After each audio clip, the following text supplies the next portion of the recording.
दुख, शोक, विषाद, क्लेश, कष्ट, संताप, भय, उद्वेग, ये उसी को व्यापते हैं जिसने अपने जीवन को प्रभु के चरणों में अर्पित नहीं किया। इसलिए तुम अपना सारा मन, सारी बुद्धि, सारा जीवन, प्रत्येक श्वास केवल प्रभु को अर्पित कर दो। फिर देख लेना श्वास कैसे अर्पित की जाती, राधा राधा राधा।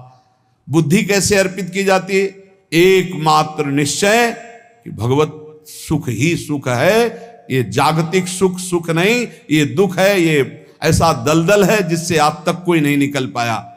सारा मन, हम मन से केवल प्रभु का मनन करें, बार बार मन को संसार से हटा के नाम में, रूप में, लीला में, धाम में लगाएं। बहुत प्रसन्नता हो जाती है उस उपासक के हृदय में जो अपना मन बुद्धि प्रभु के चरणों में अर्पित कर देता। भगवान ने तो इसको बहुत उत्तम स्थिति बताया है कि मेरे से कभी वो अलग हो ही नहीं सकता यदि मन बुद्धि अर्पित कर दिया। मय्येव मन आधत्स्व मयि बुद्धिम निवेशय, तो निवश्य मयि एव अत ऊर्ध्वं न संशया। बिल्कुल संशय नहीं, वो मेरे में ही निवास करेगा जिसने मन और बुद्धि अपनी मेरे में अर्पित कर दी। बहुत प्रसन्नता रहेगी उस उपासक के जीवन में जो अपने आप को मन बुद्धि सहित प्रभु के चरणों में समर्पित कर दिया है। भगवान का आश्रय लेने वाले की पहचान है हर परिस्थिति में प्रसन्न रहना। देखो आप भगवद आश्रित हो कि नहीं, देखो अनुकूल परिस्थिति में तो सब प्रसन्न रहना, लेकिन प्रतिकूल परिस्थिति में प्रसन्न रहना ये भगवान के भक्तों का लक्षण है। हर परिस्थिति में प्रसन्न रहना ये भगवान के भक्तों का लक्षण है। आनंदगन भगवान का आश्रय मिलते ही आनंद छा जाता है हृदय में। उनके पास आनंद का अभाव होता ही नहीं है। जैसे सूर्य का प्रकाश उदय होते ही सूर्य का प्रकाश संपूर्ण अंधकार को नष्ट कर देता है, ऐसे ही भगवान का संपूर्ण आश्रय लेते ही सब दुख चिंता शोक नष्ट हो जाते, आनंद ही आनंद। तुम भगवान के मंगलमय रूप को नहीं जानते हो, पर उनके मंगलमय भाव को, विधान को मानना शुरू कर दो। जो भी होता है मंगलमय होता है। हमने जीवन में देखा है, अगर इधर कोई बहुत बड़ा सुख दिया तो देर नहीं लगेगी, 24 घंटे नहीं व्यतीत होंगे और ऐसे दुख दे देंगे, जिससे दोनों का समान भाव रख करके ना दुख में तुम भूलो प्रभु को, ना सुख में फूलो, सीधे भगवत मार्ग में चल। पूरे जीवन की बात देखा है। भगवान के मंगल विधान में सदा सर्वदा सुख ही सुख है, इस बात को मान के प्रसन्न हो जाओ।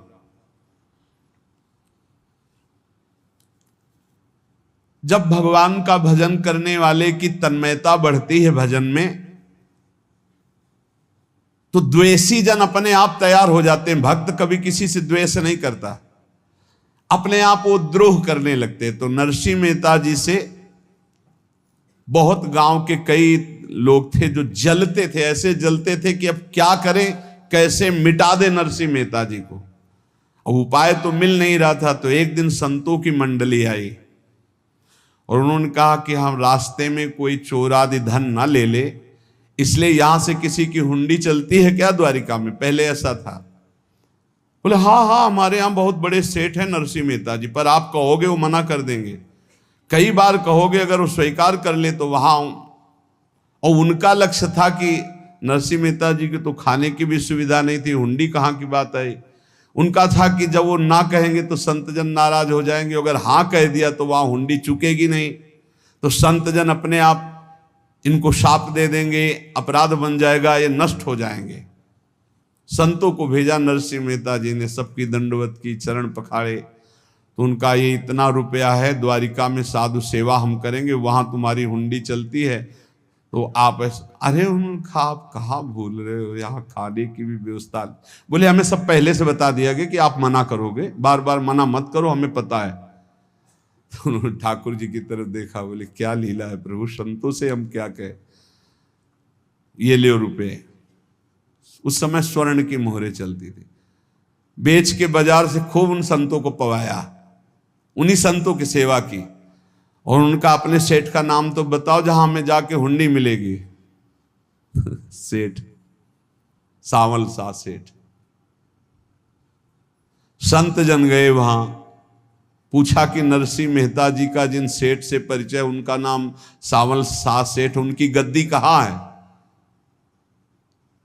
तो जो कुछ भक्त थे वो द्वारिकाधीश की तरफ संकेत करते कि वही हैं। बोले नहीं नहीं, वो सेठ है, उनकी गद्दी चलती थी। पूरी बाजार में कहीं कोई।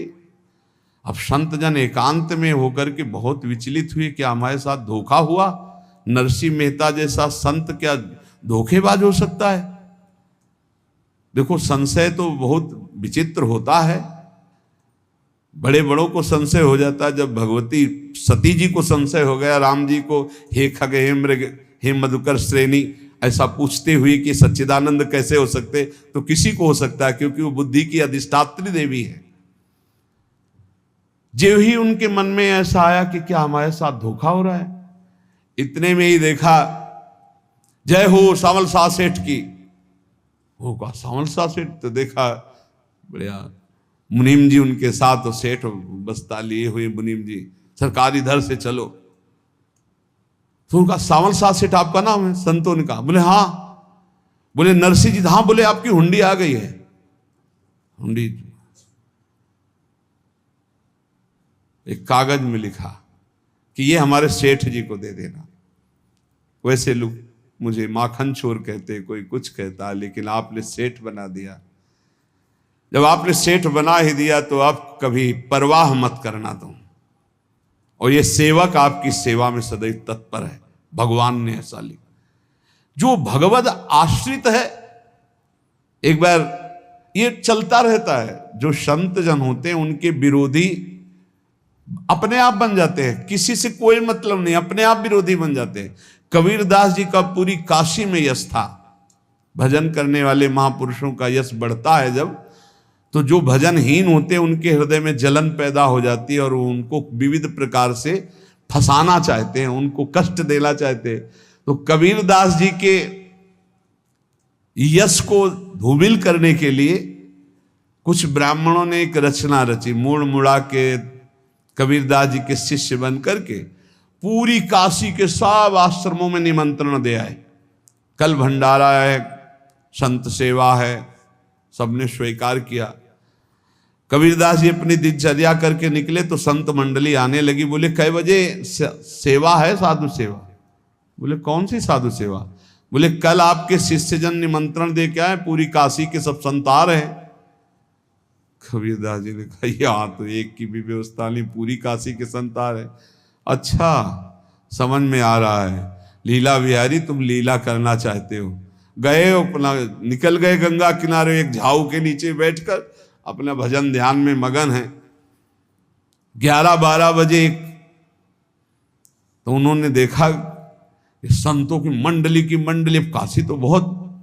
कबीरदास जी ने देखा कि आश्रम की, तो बोले पता नहीं क्या होगा, चलो चलते हैं। तो ऐसे गमछा वस्त्र करके ऐसे डालकर मुंह ढक करके वहां बड़ी बड़ी पंगत लगी थी। कबीरदास जी सबको पाओ जी पाओ। कबीरदास जी के रूप में स्वयं भगवान पाओ जी।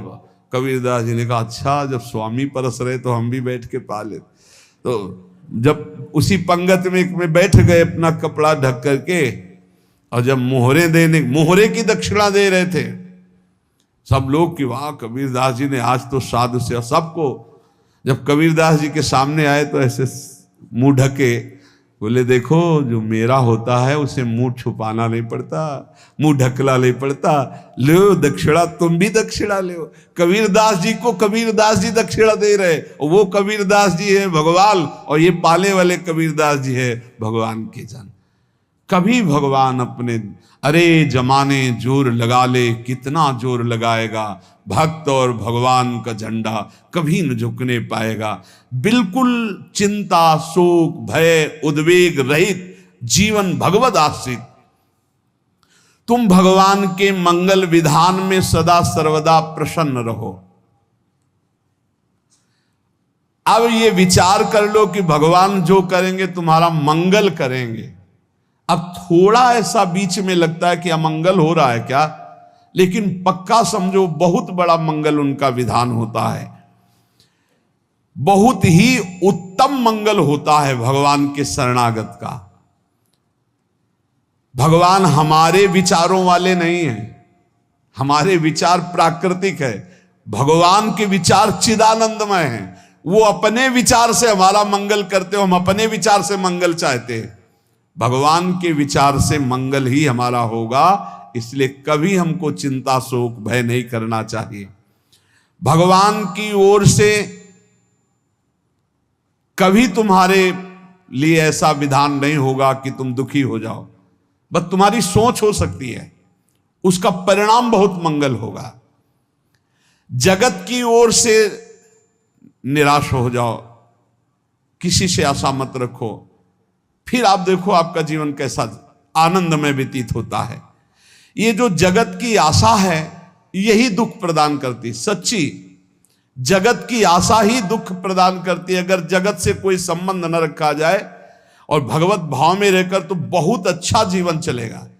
अपने कर्तव्य का पालन करो, परिवार को भगवत स्वरूप मानकर पोषण करो, किसी से कोई संबंध मत रखो, कोई आशा मत रखो, यही अध्यात्म सिखाता है। अपने आप भगवत स्वरूप, सबका व्यवहार मंगलमय और आपका जीवन मंगलमय। अपने घर में ऐसे रहो जैसे किसी अतिथि के घर में रह जाता है, चलना है यहां से जाना है। कौन रहता है अपने घर में अतिथि की भांति? भगवान का भक्त। जाना है यहां से, अपनी प्रिया प्रीतम के पास जाना। ये हमारा घर नहीं है, यहां तो हम समय व्यतीत कर रहे हैं, अपनी आयु व्यतीत कर रहे हैं भगवत आराधना करते हुए। हमें जाना है प्रिया प्रीतम के पास। वास्तविक घर भगवान का धाम है हमारा, वास्तविक घर वाले प्रभु हैं हमारे। जो नित्य सच्चिदानंद भगवान के चरणों में अपने चित्त को समर्पित करता रहता है, उसको यह अनुभव होने लगता है कि बड़ी कृपा है हमारे ऊपर, भगवान की बड़ी कृपा है हमारे ऊपर। सर्वसमर्थ परम सुहृद भगवान ऐसे भक्त के ऊपर हर समय वरद हस्त रखे रहते हैं। ये केवल प्रवचन नहीं, सच्ची बात मानिए। ऐसे भगवान का वरद हस्त हर समय रहता है। जब भगवान की छत्र छाया में भक्त अपने को देखता है तो आसपास घोर विपत्तियों का भी समुदाय हो तो भी वो आनंद में मगन रहता है। हर हालत में आनंदित रहना ये भक्त का स्वभाव है। भगवान ऐसे भक्तों को प्यार करते हैं जैसे कछुआ अपने अंडे को बाहर रख आवे और रात दिन उसका चिंतन करे। जब भक्त भगवान को समर्पित होता है तो भगवान रात दिन उसकी ऐसे चिंतन सुरक्षा करते हैं। अभय, ये दैवी संपदा का पहला गुण है। ये भगवान के शरणागत पर जागृत हो जाता है, वो भयभीत नहीं होता, किसी भी उससे भयभीत नहीं होता। यही डर ही डरप हरिवंश हित, जिनो भ्रमय गुण सलिल पर। इस डर से डरते रहना चाहिए कहीं गुण रूपी पानी में फिसल न जाए, नहीं तो गलती हो सकती है। साधक सावधान रहे। ये अभय दैवी संपदा का सबसे बड़ा गुण है। जो भयहारी भगवान की शरण में आ जाता है तो उसके अंदर ये अभय प्रकट हो जाता है। अगर कहीं तुम्हें एकांत में भय लग रहा है, एक आदमी तो एकांतिक में आए थे, वो कह रहे थे कि हमें हर समय भय लगा रहता कि कोई हमारे पीछे है, अंधेरा तो लगता कोई खड़ा है, मैं जीना मुश्किल हो गया, ऐसा भय। देखो ये मन कैसा है, भगवान से विमुख होने पर कैसे डरवाता है। वो कह रहे हैं हर समय मुझे डर लगा रहता है, कोई सामने खड़ा है, कोई पीछे खड़ा है, ऐसा भय लगने लगता है। और जब भगवान की शरण में आ जाते हैं तो ये अभय स्थिति हृदय में जागृत हो जाती है। कोई भी भय आसपास आ ही नहीं सकता, यहां तक कि नरक का भी भय खत्म हो जाता है जो भगवान की शरण में है। महापापी भी पुण्यात्मा महान भक्तों के समान वो उत्तम गति को प्राप्त हो जाता है जो भगवान की शरण में हो जाता है।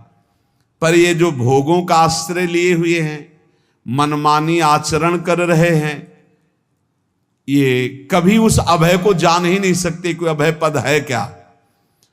इनको तो कदम कदम पर शोक, भय और दुख की प्राप्ति होगी, कोई बचा नहीं सकता। जो भोगों में लगे हैं, मनमानी आचरण कर रहे हैं। अगर निर्भय होना चाहते हो, परम सुखी होना चाहते हो, तो भगवान के शरणागत हो जाओ।